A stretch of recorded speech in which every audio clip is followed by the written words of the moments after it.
Hello, BookTube. Well, you'll never guess what I did. I went back to the Brattle Bookshop. I wasn't planning on it.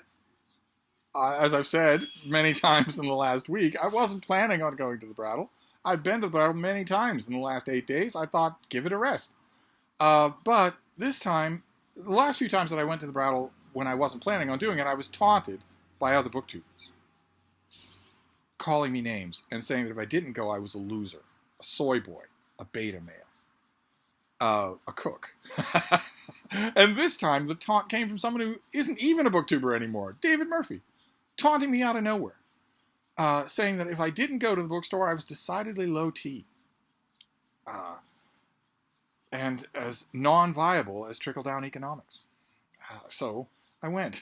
I went to the Brattle. I went first thing, beautiful, calm morning, just warm enough first thing this morning. Any hint of heat starts to seep the life out of my little bean, out of my little miniature schnauzer. She's full of energy all the time, but she doesn't like the heat at all. It wilts her. And it was a warm night, so this morning there was still heat. And so she was okay with me leaving. Absolutely okay with me leaving for a couple of hours. So I went to the Brattle Bookshop first thing, got there when there was nobody else there, had a blast, talking with everybody, looking at everything, and I got a pile of books. Another 100-pound pile of books that I want to show you. I think I got only one paperback. Yeah, I got only one paperback. I found a paperback of The Cold, Cold Ground by Adrian McKinty. This is the first Sean Duffy novel. These are set in Northern Ireland during the Troubles. Adrian McKinty first came to my attention with a novel called Dead I Well May Be, I think was the name of it. Is that right? Now I want to know. Now I want to know for sure. Okay, all right. Police at the station. They don't look friendly. Okay, but your first book. This is book 1 of the Troubles trilogy. But what was your first book? Oh, you're not going to get clever and not tell me, are you? Yeah, oh, there it is. First full-length novel, Dead I Well May Be, in 2004, or thereabouts. And I loved it. Thought it was fantastic. So, and I've read spottily since then. Whenever I get a copy of his from a publisher, I read it. Usually I like it. I don't know that I've ever read this. I think I did. But happy to have a reread. Happy to read it again. Then we have, oh my God, look at all these huge hardcovers. We have a 2-volume set from 100 years ago, right? 1906? 1906. This is by Richard Davey. This is London, The Pageant of London. These are 2 big, old, heavily illustrated books detailing the history of London, but it eventually ends up being, from what I can see of it, a history of England. London was there the whole time. London was the key to all events from pre-Roman times, and these 2 books cover that, and I haven't read them.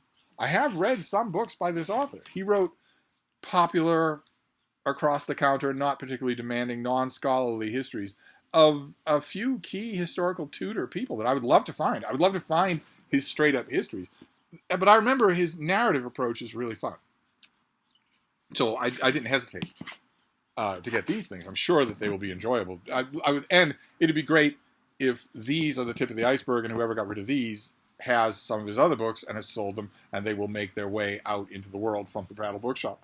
Then we have second, third, fourth, fifth chance. This is one of those odd examples where I get a book and I feel like I should like it, and I don't. In fact, I find major problems with it, and I get rid of it, and then I get it again, and I keep telling myself I feel like I should like this, and I don't. And I don't know how often I'm going to keep doing that. I'd like to think that my considered opinion, my executive opinion of a book, is the determining factor. Okay, I have a feeling that I should like this book, but feelings aside, once I've read it in detail and maybe written about it, well, then I know whether or not I like it, and I don't. If the feeling persists, though, that still gives me moments of hesitation. We saw this book on this channel. I believe we saw the advanced copy and the finished copy, and then another finished copy. I keep getting rid of it, but I'm going to keep this one and give it another reread this summer. And maybe it'll just be one of those books that just keeps nagging at me my whole life.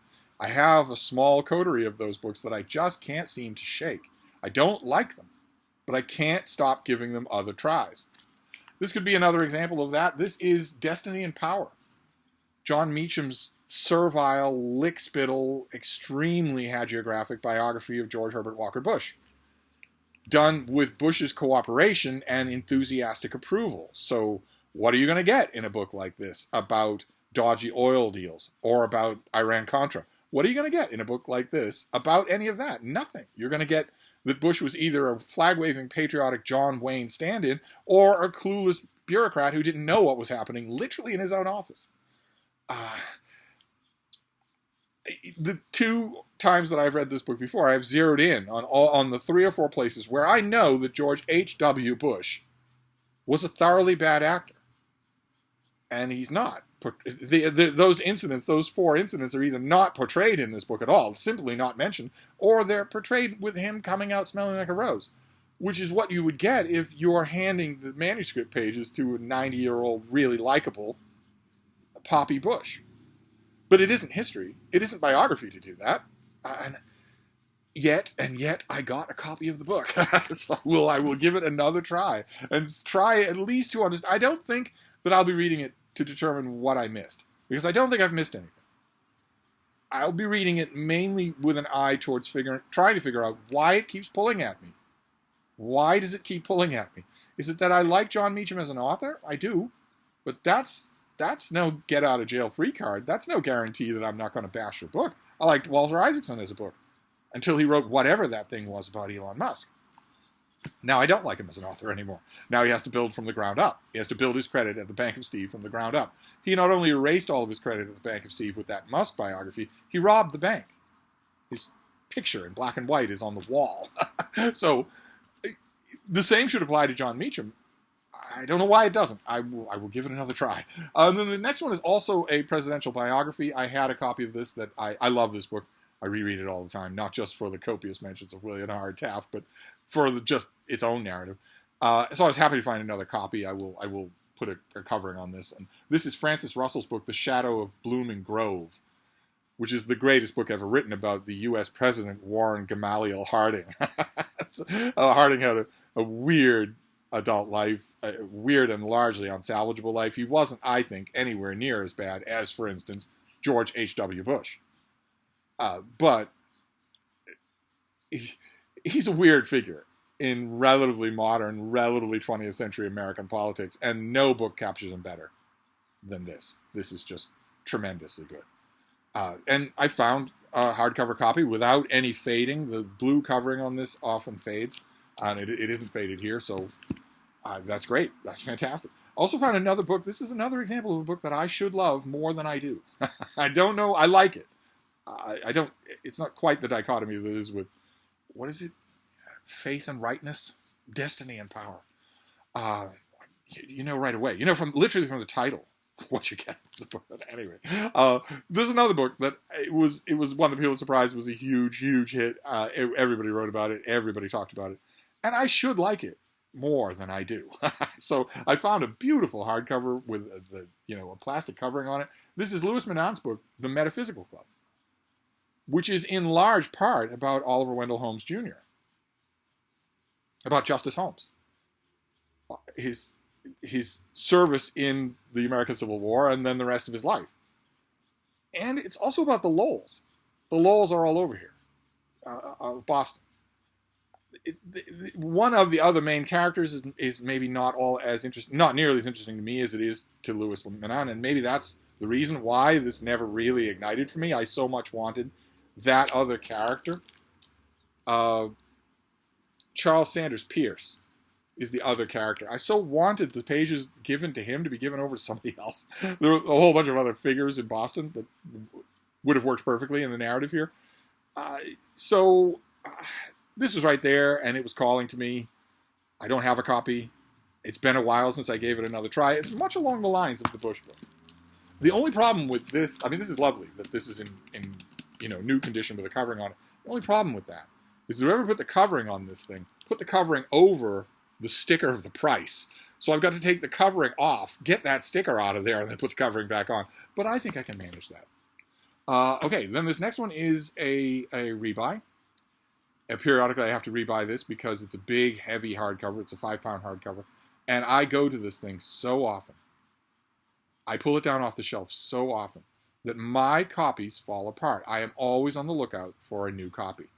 And I found a new copy today. This is United States by Gore Vidal. Somebody put a covering on it already. This is a perfect condition hardcover. I have tons and tons of clippings in my old copy of this. I will transfer them in here and transfer all of the highlights, all of the annotations, and then just use this copy, which is in perfect condition. Certainly much better condition than my old copy on the essays shelf. And it's a huge collection of Vidal's occasional prose. His political writing, his book writing, his reviews, thought pieces, editorial contents that he had written in a whole lifetime. He never stopped doing this kind of thing, this kind of occasional prose. We can give you $100, we can give you $200, we can give you $300. It's not so much the money. Once you become rich, and Vidal was never not rich, once you become rich, it's not so much the money. I think what people get addicted to is being part of the conversation. That's certainly what addicts me. When you're part of the conversation, you don't want to fall out of it. So you're willing to keep doing this even when the house is paid for or the kids' college is paid for. You have no reason to do it anymore. The check in the mail is almost an annoyance. I haven't quite reached the point where the check in the mail is an annoyance, but I know exactly the allure of that conversation. And Vidal decided to collect 1,000 pages of that stuff in one huge book, split into 3 headings that are the United States of the title. Counting on the fact that a gigantic book like this would stand as a monument. And it worked. It absolutely worked. This is on the bookshelf of almost every serious critic that I know, of any age. And lots of other people besides. It worked exactly as Gore Vidal wanted it to work. It doesn't always happen that way. Evelyn Waugh did a volume like this, came and went. It's got more brilliance in it than this book does, but it came and went. Famously, Norman Mailer saw the success of this thing and tried to put a volume together of his own, called The Time of Our Time. Obviously hunting for the same kind of monumental reception this thing got. It didn't get it. It was a good gamble on Gore Vidal's part. The book is incredible. There's barely a bad piece in it. I have a lot of hardcovers of his individual essay collections that he's done. He did his whole life. And a lot of the highlights from those are in this book. But something about this thing just draws me to it. Okay, then this next one. A lot of these things had coverings on them, which is great. They won't fade in the sun or anything like that. And this is it's a book I've had many, many times. I have the ebook. I've recommended it a million times. It's Will and Ariel Durant. They did a multi-volume series, History of the World, History of Humanity, starting with Our Oriental Heritage and working on, volume by volume. They're full of maps. They're full of short, bulleted chapter segments on different personality profiles and whatnot, taking you through all of Western civilization. Aside from Our Oriental Heritage, it's just Western civilization. And the volumes are tremendously readable. They're just tremendously good. They take up a whole shelf. So whenever I have a whole set, I always manage to junk the whole set. Keep one volume here, one volume there. Some volumes I do like more than others.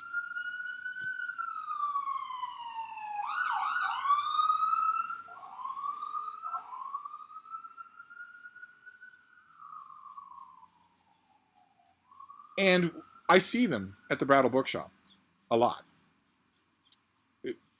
Old hardcovers with no dust jackets, battered from years in the sun, years under cobwebs in an attic. Various dust jackets in various states of disrepair. And sometimes I'm tempted to get the whole set. There are a couple of things that mitigate against that. The Durants, of course, were only human. So they have certain strands or ideas or topics of history that they think are fascinating that I don't. One of those is France. I've never found the history of France all that interesting, and they are Francophiles of the first water. Really good Francophiles, really interesting on all things, but there are 2 or 3, maybe 4 volumes out of the whole of this series that are so concentrated on the achievements of France that you're reading enough pages about Voltaire will make you yearn for some Germans, or what was going on in America, a little country called America at the time. So some volumes I like more than others. Maybe not coincidentally, the ones that I tend to like the most are the ones before there was a France. I have the volume on the Renaissance, but today I found the one Caesar and Christ, which is, this should be 3 times as long. There's no reason at all that The Age of Reason Begins should be twice as long as this book. But I found this one. It's in perfect condition. It has a covering on it. So I grabbed it. I'm sure that I will reread it. I'm sure that I will pull it down off the shelf and reread it a lot. The thing about these Will and Ariel Durant books is that you reread them a lot. They're very, very inviting. I know they don't look it. They look like the mother of all tedious jobs. But no, they're not. They're really, really good to read. And, you know, I say concentration on all things French is a little thing that disenchants me from the series. But it might not disenchant you. And also, I might point out that the volume, there's a volume called The Age of Louis XIV that is great. And there's a volume called The Age of Napoleon that is one of the best biographies of Napoleon that I've ever read in English. It isn't meant to be that. A lot of other things are covered in that volume, but you could do a lot worse as a biography of Napoleon in English than the volume in the series called The Age of Napoleon. You could do a lot worse. So I got Caesar and Christ. I'm going to try to resist the temptation of just getting them all. I don't need all. It's a whole shelf of big, heavy hardcovers that I have as ebooks. Anyway, the next one is a bird book. I have a soft spot for bird books, especially if there's original artwork. And there's original artwork all throughout this thing. It's sun-faded. There's no lettering on the spine, and the cover's a little clawed up. So I might not keep this. I might not bother to try to rehabilitate it, except that it's been a long time since I saw it at the shop. This is by Robert Lemon, and it is called Our Amazing Birds. And it is full of original artwork. This is a... Oh, I opened right to sparrows. Oh my God, that was not planned. This is a gigantic collection of short, 1 or 2 page, very literary, very non-scientific, very appreciative little essays about signature birds in America. So you get a lovely original illustration, and you get the author's musings on that bird. There's the herring gull that is on the cover. You have shrikes. And there's one with a dead sparrow.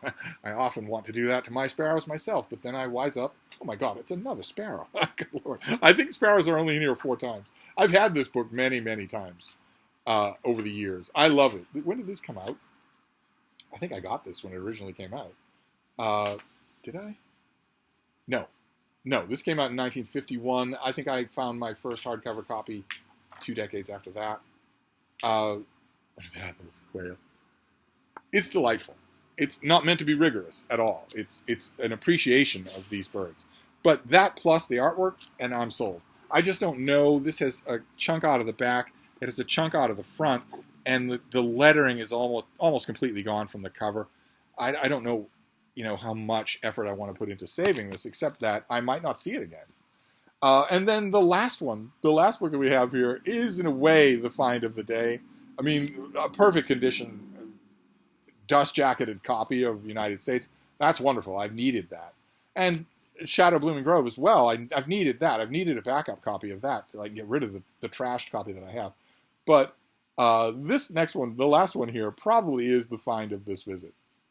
It's a ship history.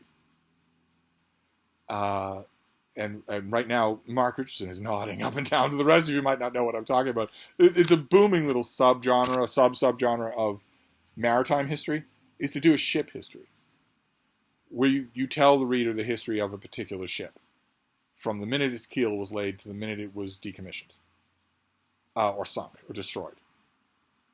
And I have tried hard not to fall under the spell of this particular subgenre, because otherwise you could fill a library with it. There are thousands of ship histories, and they're all really interesting. They're all done with such passion. I've tried really hard not to do that. There is only one ship where I have multiple ship histories, and that is Old Ironsides.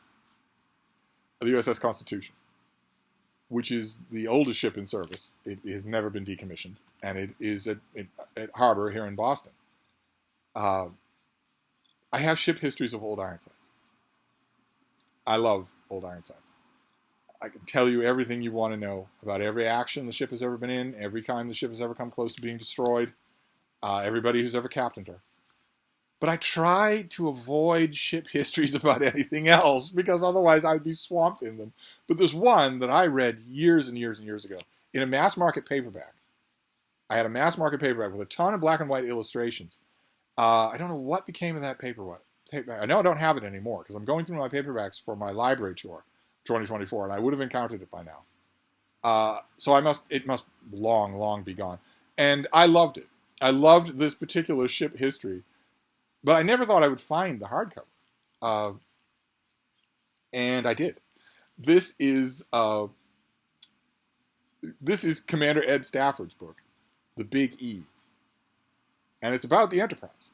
It's about the USS Enterprise, the aircraft carrier that saw all the key Pacific action of World War II. A big ship. Nuclear reactors. Tons and tons of personnel. 1,000 people or more. The Big E is a ship history of the USS Enterprise. But it's great as ship histories go.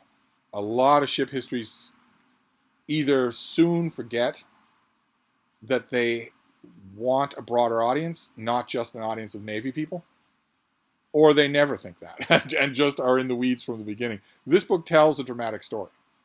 It's essentially a history of the Pacific War, of World War II, the Pacific theater of World War II, where the Enterprise was on hand or played a key role in almost everything that was involved. It's essentially that, but it all centers on this ship and her people. And it's wonderful. Absolutely wonderful. I never in a million years thought I would see a hardcover of it. Never. Much less one that somebody's already protected. That is just incredible. So this was a joy to find. I am still going to resist the allure. I am not going to indulge in ship histories. I'm not going to do it. There were a couple there that I saw today. One on the ill-fated USS Arizona that was destroyed at Pearl Harbor. And the Enterprise could easily have been destroyed near Pearl Harbor. It had not been for just random chance. Or severely mauled, and which would have been just as bad. Would have kept the Enterprise out of the war for the next 2 years. This is a terrific book. The only reason that you see me hesitating is because it's not a general purpose recommendation. You would have to be interested in the Second World War. Okay, that goes without saying. But you would also probably have to be interested in the naval side of the Second World War to really enjoy this. I don't know that you would otherwise. Certainly any of you whose ears perked up because you're Star Trek fans, I doubt that this would be the book for you. I really do. I wish otherwise. It's really well done. Lots and lots of energy. I'm very happy to have it. It is a strong contender for the book that I will read from this all first. Because it's been decades since I read this. Whatever that, Mark will know. There was a whole series of little mass market paperbacks. The Pig Boats, the German U-boat war, the Big E, this particular book. A whole bunch in the same mass market cover design. Artwork on one side of the cover and a split about 2/3 of the way across with text on the cover as well. I don't have any of those at the moment. There's a whole library of them. I once had them all. And that's the last time I read this. That was a long time ago, probably 40 or 50 years ago. So time to reread The Big E, which was the nickname for the Enterprise. So there you go. That was a David Murphy taunted trip to the Brattle Bookshop. We have Our Amazing Birds, a bird book. This is very Steve Hall, now that I think about it. We have the USS Enterprise, a ship history. We have Roman history, done by Will Durant. We have Gore Vidal's United States, a book that I have recommended a million times. I recommended this author a million times. We have The Metaphysical Club, which is a Steve book, even though I didn't love it the way I think I should have, because it's all about Oliver Wendell Holmes Jr. I know everything there is to know about that figure and think he's fascinating. Then The Shadow of Blooming Grove, about Warren Harding. Destiny and Power and I Love My Country and Mom and Apple Pie, about George H.W. Bush.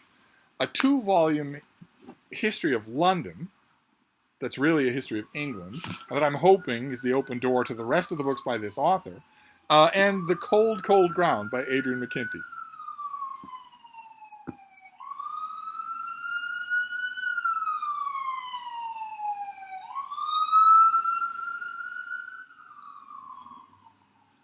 Okay, which is Irish gritty noir along the same lines as the Bernie Gunter novels, which have as their basic organizing question, what do you do if you're trying to solve a crime in a completely criminal, lawless environment?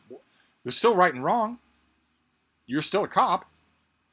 What do you do in a circumstance like that? In Bernie Gunter's case, it's Nazi Germany, and here it's the Troubles. So I'm up for it either way. I think the more I think about this thing, the more I think I did read this book. I'll know in 10 pages whether I did or not. I'm happy to have it anyway. So there you go. One paperback and then 1,000 100-pound hardcovers, breaking my back and bending me over, all so that I could appease the peer pressure of somebody who isn't even on BookTube anymore. Anyway, I am not going back to the Brattle this weekend. I am not going back to the Brattle until next week at least. At least. I never go to the Brattle on the weekends. Monday is a holiday. Tuesday, I think it's going to be raining. It'll be at least until late next week. At least. I don't need any more books. But I'm definitely not going back tomorrow. So don't get your hopes up. This is the last Brattle book haul of the week. God help us. But some wonderful finds here. So I will wrap this up for now, and I'll be back. Thank you, BookTube.